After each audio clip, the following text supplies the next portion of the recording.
Hello everyone, in this video I will show you how to download Blink Streams on Firestick. So the first thing is that you have to download this downloader app here.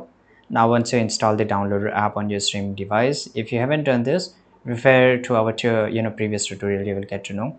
Now launch downloader and hover over the URL bar and click the select button on your remote. Right, so you can see here you have to just enter this information here and just go and click on go. Now once you click on Glow here, type the URL blinkstreams.com and click go. Right, scroll down and click download Blinkstreams APK, right, which you will able to do this. Wait for this application to download. It's not, the size is very small, 18 MB.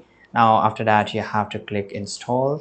Now once you install this up, you will then encounter a ready to launch message. Click open, and when launching the apps for the first time you will see a terms of service message. Click continue, and you will then see the cache driven message for ad free streaming within the app.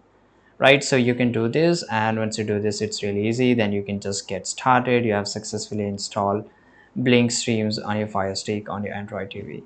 You can click the menu option in the upper left corner to view all this application and enjoy. Thanks for watching this video. Subscribe.